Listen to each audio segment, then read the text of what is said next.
Hello, and welcome to my YouTube channel, Scary Fact Fiction. Today it's story time. I will share with you my 5 scary personal paranormal experiences that were either told to me by family members or experiences that happened to me personally. This will be my first top 5 countdown on my channel. It's so exciting. Grab yourself a cup of your favorite beverage, relax, and let's get started. Number 5. Sinking Springs Cemetery, Abingdon, Virginia.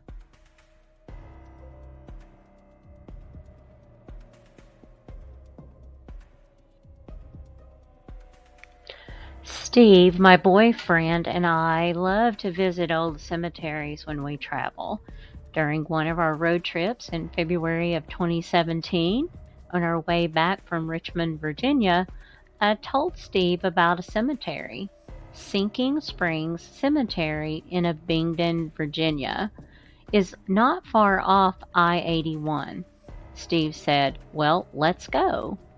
He is always a go for whatever I want to do. Sinking Springs sits on 11 acres. It was originally established as the burial ground for those who were members of Sinking Springs Presbyterian Church, organized in 1773. There are some very old graves here, and most are illegible and date back to the Revolutionary era. There is a mound covered in ivy that once held the remains of Confederate General John Hunt Morgan. An historic marker is next to the grave that reads as follows, quote, "The thunderbolt of the Confederacy was placed here in the Martin tomb for a short time after his death in Greenville, Tennessee on September 4, 1864. General Morgan's funeral was the largest Abingdon had ever seen. The procession was 3 miles long from Akron, the home of Judge John Campbell, to St. Thomas Episcopal Church for his service, and then here to Sinking Springs Cemetery. Morgan was removed a few days later and taken to Richmond, Virginia, where he laid in state at the state capitol in a vault in Hollywood Cemetery after a military funeral. In 1868, his remains were buried in the family plot in Lexington Cemetery in his hometown of Lexington, Kentucky. The mound is now home to John Henry Martin. When we first arrived, I wanted to take a picture of the ivy-covered crypt. At first, we thought something was wrong with our camera because a dense mist appeared on the left side. We then moved the camera in a 360-degree angle, and the white mist was still in the same place. We thought perhaps it was the sun behind this mysterious mound that was reflected off something. So we moved to a new spot, but the same mist appeared. Later, my daughter saw the picture and said she sees a face and that she couldn't stop looking at it until tears streamed down her face. We also took pictures of the unknown Confederate dead memorial that were killed in a train accident, but no white mist. We continued to explore the cemetery and then were back on the road. I will never forget this eerie cemetery or the experience we had there. I posted this whole experience on TripAdvisor on the way home because it really freaked us out. My misty picture is also included on the website Only in Your State in a blog written by Beth.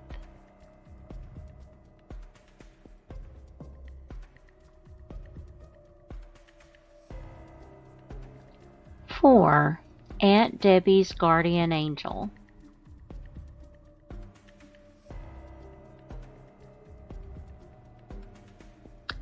I still feel chills when I hear this story or remember my aunt's retelling of it.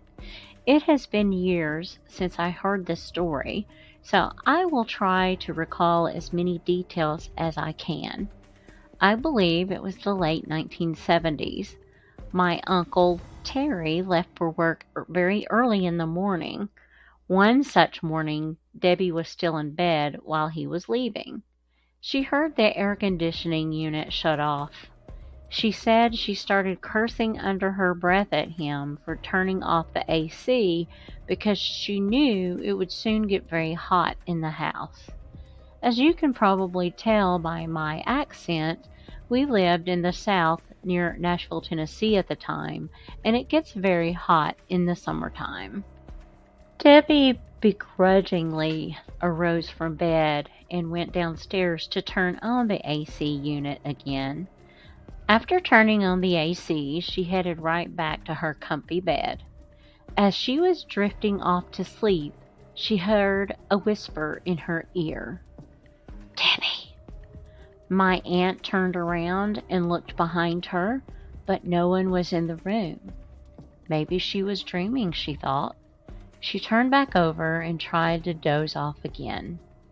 After about 5 minutes or so, she heard it again. "Debbie." This time she felt the hairs on the back of her neck stand up. Again she turned around, but no one was there. Suddenly my aunt had an overwhelming feeling come over her that she must turn off the AC unit. She hurried back downstairs and turned it off. Later that night, her husband Terry came home, and after dinner he noticed that the AC unit wasn't coming back on. He proceeded to take it apart, and when he did, he noticed some burnt wires. Had Debbie not turned the AC unit back off, it would have caught fire and possibly burned the whole house down. The only conclusion that Debbie could come to is that the voice who whispered in her ear twice was her sister Holly, who passed away a few years before in a tragic car accident when she was only 21 years old. Debbie and Holly were the two youngest of 4 children, and they were very close.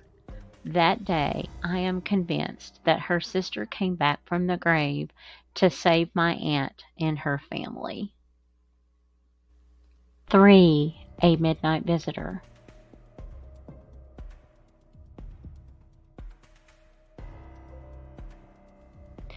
This is a very old story that dates to the late 1950s. My grandmother, we call her Mama, was awoke from a sound sleep one night. She walked into the living room and saw her mother, Annie Lee, standing before her, and she could see right through her. Annie Lee passed away in 1957. Her mother's ghost didn't say a word, but simply walked toward the staircase. Mama followed her. Her mother stopped in front of her daughter's, Holly and Debbie's, door and then disappeared. Mama opened the door and found her youngest daughter, Debbie, choking on something. She yelled for her husband, my grandfather. "Harry!" He ran upstairs and was able to dislodge a piece of candy out of her throat and saved her life. My grandmother was convinced that her mother came back to give her this warning. Just talking about this one gives me chills. 2. Greenwood Cemetery, EVP captured.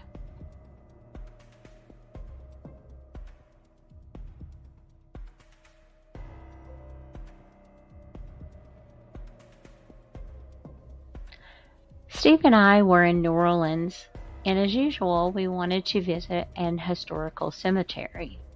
It was June 22nd, 2017. The cemetery we decided to visit was Greenwood Cemetery, established in 1852 by the Firemen's Charitable and Benevolent Association during the time America was struck with an epidemic of yellow fever. Greenwood is centrally located at City Park Avenue and Canal Boulevard. As you probably know, The graves in New Orleans are all above-ground mausoleums and historic tombs, as well as modern mausoleums. Greenwood has the first Civil War memorial to be erected in New Orleans. Here is a picture we took of the Firemen's Monument erected in 1886 in honor of its 50th anniversary. The monument stands 46 feet high and is made of Italian marble created by Alexander Doyle of New York and carved by artist Nicoli. The main reason we decided to go to the cemetery was to visit John Kennedy Toole's grave. He wrote the classic book, A Confederacy of Dunces. It was published 11 years after his death in 1980. Toole's novels were rejected during his lifetime. Toole took his own life at the age of 31 as he suffered from paranoia and depression. According to HauntedNewOrleansTours.com, quote, locals say his ghost wanders the area and has been photographed often, end quote. It took us a while to locate his grave. Once we finally located his gravesite, we took many pictures using my iPhone. I will insert these photos here. Then, on a whim, I decided to try to record an EVP. EVP stands for Electronic Voice Phenomena. I opened my voice memo app and pressed record. I didn't listen to the recording until we got back to our hotel. Steve and I were lying in bed after a nap during a rainstorm. I said, "Oh, we never listened to the recording." I reached for my phone and opened voice memo. I pressed play. You can hear my voice say, "Is there anyone here who wants to talk to me?" You can hear nearby traffic in the background. Then I ask, "Is there anything you want to share?" And after a few seconds, you can hear a voice of a child say, "Wah," or sighing or something. It could have been Mama. When Steve and I heard that, we looked at each other. Steve said, "Play that back." I played it back, and again we heard the child sigh. We were both chilled to the bone. We never heard anything like that at the cemetery. Yes, there was traffic nearby, but the traffic doesn't sound like a child sighing. Here is the EVP captured. I turned up the audio just a little bit. Is there anyone here who wants to talk to me?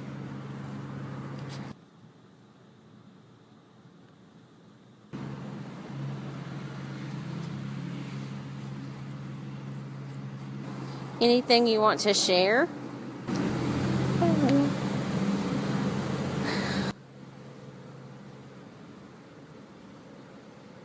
Have a good day.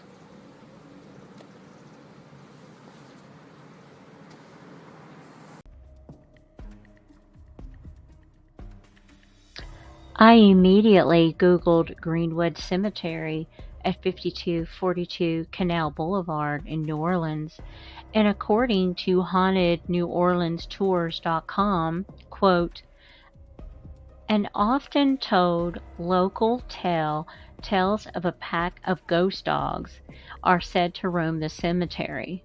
Often they say they hear a baby crying, and the ghost of a young girl is said to be seen peering from behind tombs, always following people around. Many EVPs happen here, and ghostly sounds are heard. End quote. Greenwood Cemetery did not feel creepy in any way to me. I felt at peace here. I highly recommend visiting the cemetery the next time you're in New Orleans. Maybe you will capture your own EVP here. 1. The Shadow Demon.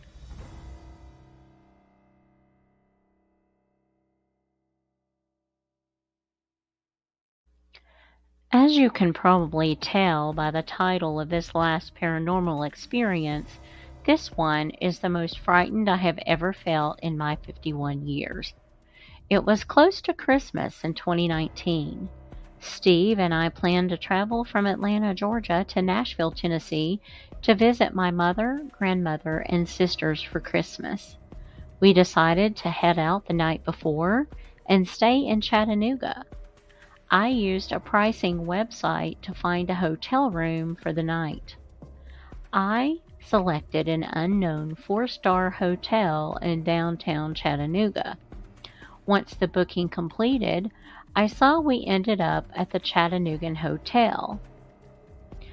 We were both tired that night and turned in around 10 p.m. As I was preparing myself for bed, I noticed that I forgot my earplugs. Steve snores, which prevents me from falling asleep. I called down to the desk to see if they kept any disposable earplugs. They do not. As I am trying to fall asleep in a double bed that Steve and I are sharing, Steve starts to snore. I cover my head with a pillow to try to block it out. No such luck. I tossed and turned a bit. I noticed the time. It was 1:11 a.m.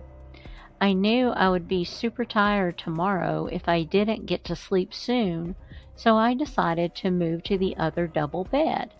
That way, I wouldn't be so close to the sound. I again covered my pillow with my head. I finally drifted off to sleep on my back, which is a position I never sleep in. I am not sure how much time passed, but suddenly I felt something jump on the bed. It felt like when a dog jumps up on your bed. I opened my eyes and realized I could not move or scream. A dark entity with a demonic face hovered over me. I felt like the entity was holding my chest down to the bed. I remember thinking that I just need to get one sound out to wake up Steve to help me. I could hear myself make the smallest sound, but nothing that would wake me up. The entity was still there. I felt the most terrified than I ever had felt in my life. I tried to wiggle a finger or a toe. Finally, I was able to wiggle my toe, and the next thing I knew, I was finally able to scream out. Steve awoke immediately and asked me what was wrong. I told him about the whole experience. I had turned on the bedside lamp by this time as well. Was this simply an instance of sleep paralysis, or was something in the room with us? If you do not know what sleep paralysis is, let me enlighten you. According to sleepfoundation.org, quote, sleep paralysis is a temporary inability to move that occurs right after falling asleep or waking up. Individuals remain aware during episodes, which frequently involve troubling hallucinations and a sense of suffocation. The article goes on to state, hallucinations during sleep paralysis fall into 3 categories. 1. Intruder hallucinations, which involve the perception of a dangerous person or presence in the room. Number 2. Chest pressure hallucinations, also called incubus hallucinations, that can incite a feeling of suffocation. These frequently occur along with intruder hallucinations. And 3. Vestibular mobile hallucinations, which can include feelings of movement, such as flying or out-of-body sensations. For obvious reasons, it took me some time to fall back to sleep. This time, I tried to sleep on my right side, my usual sleep position. No other entity or sleep paralysis experience happened to me that night, nor any other night since.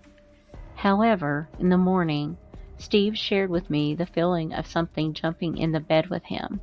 He said the feeling was so pronounced he thought I was getting back into the bed with him. He felt this not only once, but twice. When we checked out the next morning, Steve asked the desk clerk if any other guests reported any hauntings or anything at this hotel.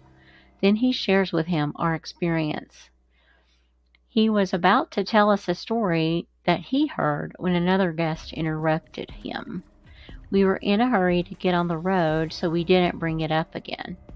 To this day, I remember this whole experience like it just happened. Do you know how the memory of dreams dissipate over time? Well, this one has never left my memory, and I doubt it ever will.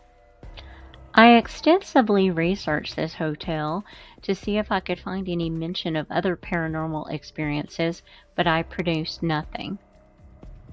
The hotel is very nice and the staff are all amazing, but I am not sure we will be staying anytime soon. So these are my 5 personal paranormal experiences. What do you think? Especially the EVP I captured. Please leave your opinions in the comments below. I hope you find my content interesting enough to subscribe to my channel, post comments to share your thoughts, and enable that notification bell. Also, it would mean the world to me if you click that like button. Thank you all, and good night.